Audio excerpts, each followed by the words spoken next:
story that with Jasmine Crockett that's getting a lot of attention right now. Frankly, it raises some serious questions. I believe she was sleeping with this fella.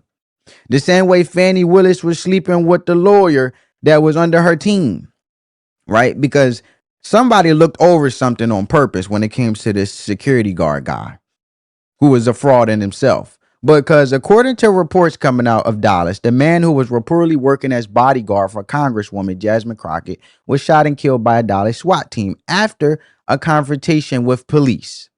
And the details of this situation or exactly why this story has exploded across social media and political commentary over the last day or so. Because according to local reporting, right? Local reporting, law enforcement officers were attempting to apprehend a fugitive who had an active warrant out for his arrest. The suspect was located inside a parking garage in Dallas, and police say that when they attempted to detain him, the situation escalated quickly. And authorities said the suspect tried to flee the scene, and during that encounter, he allegedly pulled out a firearm and pointed it at officers. At that point, the SWAT team responded with lethal force, and the suspect was shot and killed.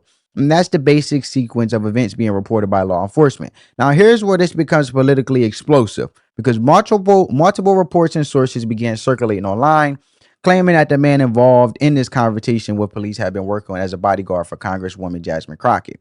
That's the detail that has turned what might otherwise have been a local crime story into a national political controversy. Because the obvious question people immediately start asking is this: how exactly does a sitting member of Congress end up with a fugitive, someone who allegedly had an active warrant out for their arrest, working as personal security?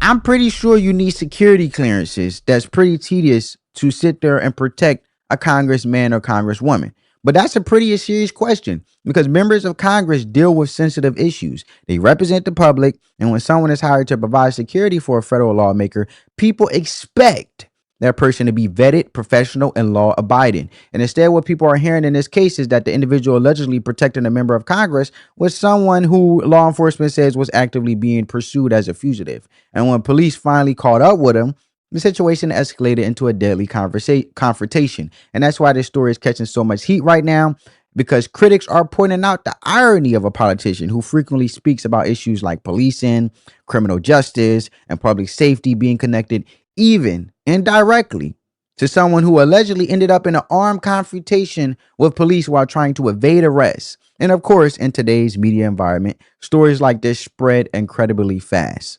Political commentators, journalists, and people on social media are all asking the same